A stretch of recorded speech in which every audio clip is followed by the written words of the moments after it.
क्यों चाहिए साइंस जिंदगी में? सोचो ना, एक एक एक्सपेरिमेंट से ब्रह्मांड के राज खोलने का मजा। साइंस सिर्फ बुक्स और एग्जाम्स नहीं होता, ये तो हमारे आसपास की दुनिया को समझने का रास्ता है। छोटे से छोटे एटम से लेकर अंतरिक्ष की विशालता तक साइंस सब समझा देता है। यहाँ विज्ञान का संसार में हम साइंस को मजेदार और आसान बना रहे हैं। तो चलो हमारे साथ रोमांचक एक्सपेरिमेंट्स, दिमाग हिला देने वाले फैक्ट्स और साइंस की खोज की प्रेरक कहानियों में गोता लगाए।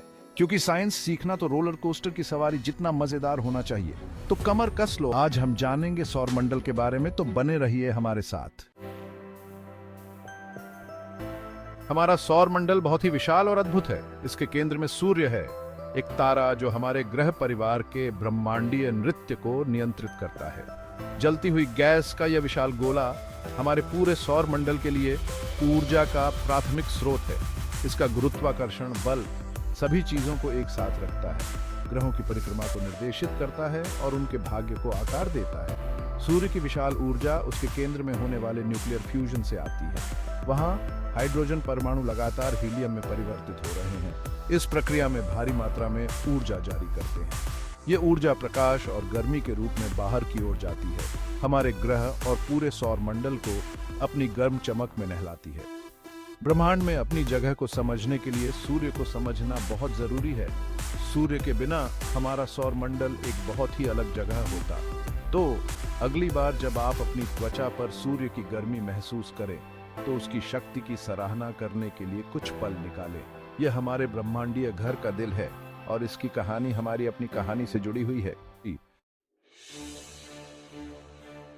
बुध हमारे सौरमंडल का सबसे छोटा ग्रह, अत्यधिक तापमान वाला ग्रह है। यह सूर्य के सबसे निकट का ग्रह है, जहां दिन में भीषण गर्मी और रात में कड़ाके की ठंड पड़ती है। तापमान का यह बड़ा अंतर बुध के पतले एटमॉस्फेयर के कारण है, जो लगभग न के बराबर है। यह गर्मी रोक पाने में असमर्थ है, इसलिए सतह पर दिन और रात के बीच तापमान में बहुत ज्यादा बदलाव होता है। एटमॉस्फेयर की कमी का मतलब यह भी है कि बुध पर लगातार मीटियोरॉइड्स की बौछार होती रहती है, जिससे इसकी सतह क्रेटर से ढकी हुई है। अपनी कठोर परिस्थितियों के बावजूद बुध एक आकर्षक दुनिया है, जो शुरुआती सौर मंडल के बारे में सुराग देती है। इसकी सतह पर क्रेटर्स ही क्रेटर्स हैं, जिससे पता चलता है कि यह अरबों वर्षों से भूगर्भीय रूप से निष्क्रिय है। बुध भले ही छोटा और उजाड़ दिखाई देता, लेकिन यह ग्रहों के निर्माण और हमारे सौर मंडल की गतिशीलता को समझने में महत्वपूर्ण भूमिका निभाता है। शुक्र, जिसे अक्सर पृथ्वी का जुड़वां कहा जाता है, रहने लायक जगह के मामले में बिल्कुल अलग है। आकार और बनावट में हमारे ग्रह के समान होने पर शुक्र में कार्बन डाइऑक्साइड से बना एक घना जहरीला एटमॉस्फेयर है।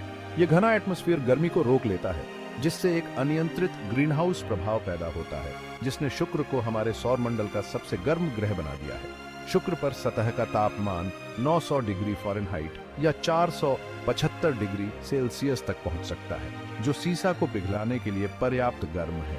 सतह पर दबाव पृथ्वी के दबाव का 90 गुना है, जो समुद्र की सतह के नीचे 3000 फीट होने के बराबर है। अपने क्षमा न करने वाले वातावरण के बावजूद शुक्र ने सदियों से खगोलविदों को मोहित किया है। शुक्र एक सतर्क करने वाली कहानी के रूप में कार्य करता है। ये प्रदर्शित करता है कि किसी ग्रह का एटमॉस्फेयर उसकी जलवायु को कितना प्रभावित कर सकता है।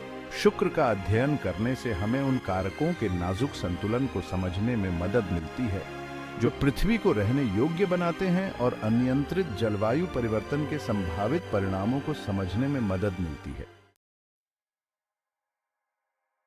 शुक्र और मंगल के बीच स्थित पृथ्वी अंतरिक्ष की विशालता में एक नखलिस्तान के रूप में खड़ी है। यह एकमात्र ऐसा खगोलीय पिंड है जहां जीवन पाया जाता है, जो इसके अनूठे और जीवन रक्षक वातावरण का प्रमाण है। हमारे ग्रह का रहने योग्य तापमान रेंज काफी हद तक उसके एटमॉस्फेयर के कारण है।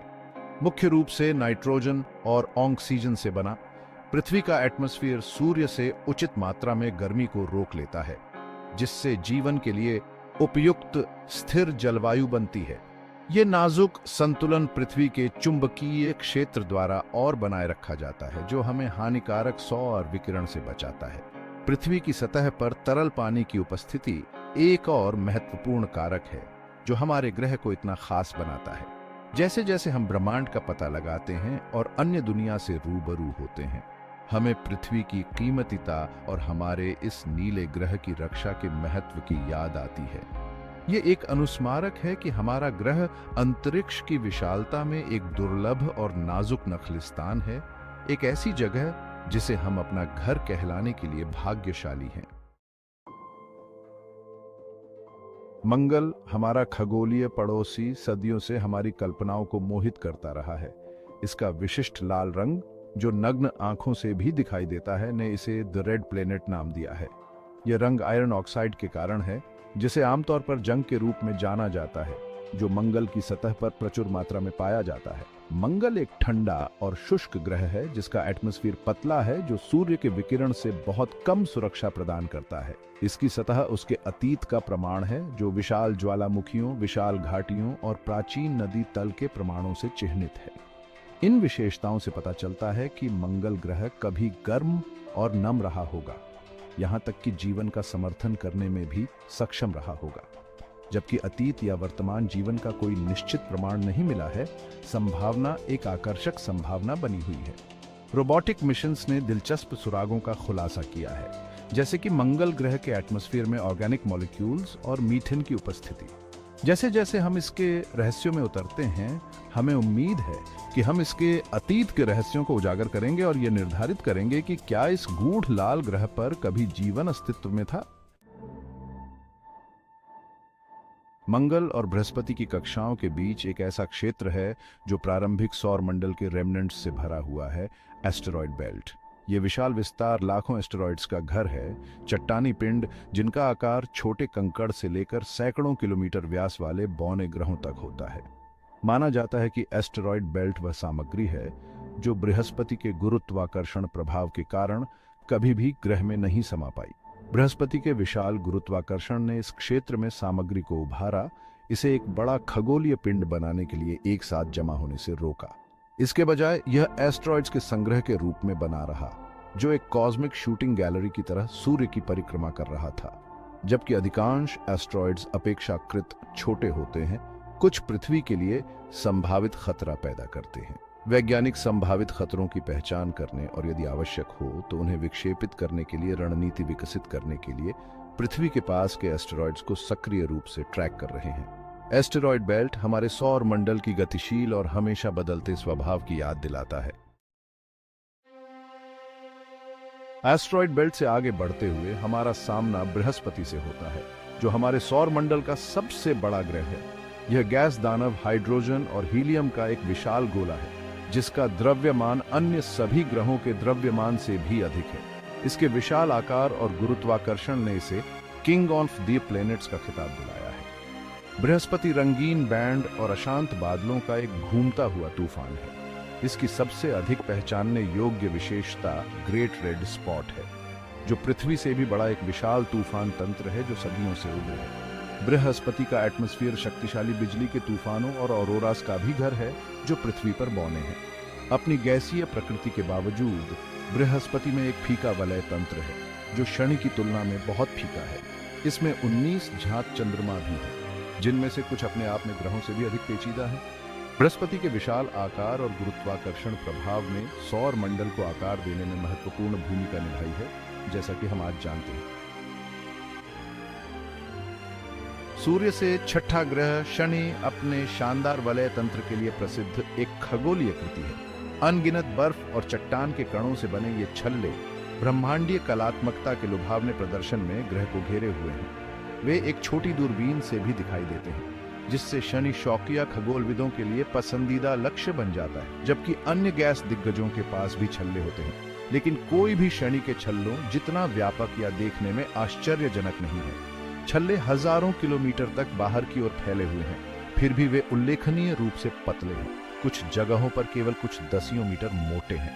छल्लों के भीतर कण आकार में छोटे अनाज से लेकर बड़े शिलाखंडों तक होते हैं। सभी एक नाजुक गुरुत्वाकर्षण नृत्य में फंस जाते हैं। बृहस्पति की तरह शनि भी एक गैस दानव है, जो मुख्य रूप से हाइड्रोजन और हीलियम से बना है। शनि के छल्ले ब्रह्मांड की सुंदरता और आश्चर्य का प्रमाण हैं।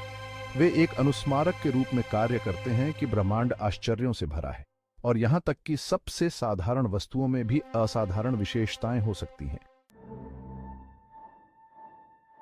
बाहरी सौर मंडल की ठंडी गहराई में यूरेनस और नेपच्यून बर्फ के दिग्गज हैं। ये दूर की दुनिया रचना में समान हैं। दोनों अपने गैस विशाल समकक्षों की तुलना में पानी, मीथेन और अमोनिया जैसे भारी तत्वों में बहुत समृद्ध हैं। सूर्य से 7वां ग्रह यूरेनस अपनी तरफ झुका हुआ एक अजीबोगरीब दुनिया है। यह असामान्य अभिविन्यास इसे अत्यधिक मौसम देता है। प्रत्येक ध्रुव दशकों तक निरंतर सूर्य के प्रकाश का अनुभव करता है और उसके बाद दशकों तक अंधेरा रहता है। यूरेनस में एक फीका वलय तंत्र और कई चंद्रमा भी हैं, जिनमें से कुछ भूगर्भीय गतिविधि के प्रमाण दिखाते हैं। नेपच्यून सूर्य से 8वां और सबसे दूर का ग्रह एक अशांत वातावरण वाली एक गतिशील दुनिया है। यह सौर मंडल में सबसे तेज हवा की गति का दावा करता है, जिसमें 1200 मील प्रति घंटे से अधिक की गति होती है। आंतरिक ग्रहों की तुलना में यूरेनस और नेपच्यून अपेक्षाकृत बेरोजगार हैं, जो उन्हें भविष्य के मिशनों के लिए दिलचस्प लक्ष्य बनाते हैं। नेपच्यून की कक्षा से परे बर्फीले पिंडों और धूमकेतु नाभिकों का एक क्षेत्र है, जिसे कुइपर बेल्ट के रूप में जाना जाता है। यह विशाल क्षेत्र, जो सूर्य से लगभग 30 से 55 एस्ट्रोनॉमिकल यूनिट्स तक फैला हुआ है, प्लूटो, एरिस जैसे बौने ग्रहों का घर है और मैकमेक अनगिनत अन्य बर्फीली वस्तुओं के साथ। माना जाता है कि कुइपर बेल्ट प्रारंभिक सौर मंडल का एक अवशेष है, जो बर्फीले ग्रहों का भंडार है, जो कभी भी ग्रहों में नहीं समा पाए और भी दूर सूर्य से 1 लाख एस्ट्रोनॉमिकल यूनिट्स तक फैला हुआ काल्पनिक ऊर्ध् बादल है। माना जाता है कि यह विशाल और गोलाकार बादल लंबी अवधि के धूमकेतुओं का स्रोत है। बर्फीले पिंड जो सूर्य के चारों ओर एक परिक्रमा पूरी करने में हजारों या लाखों साल भी लगाते हैं। कुइपर बेल्ट और ऊर्ध् बादल हमारे सौर मंडल के किनारे का प्रतिनिधित्व करते हैं, एक विशाल और बर्फीला क्षेत्र जो ग्रहों के निर्माण के शुरुआती चरणों के सुराग रखता है। जैसे जैसे हम इन दूर के क्षेत्रों का पता लगाना जारी रखते हैं, हमें अपने ब्रह्मांडीय पिछवाड़े की विशालता और विविधता के लिए गहरी सराहना मिलती है।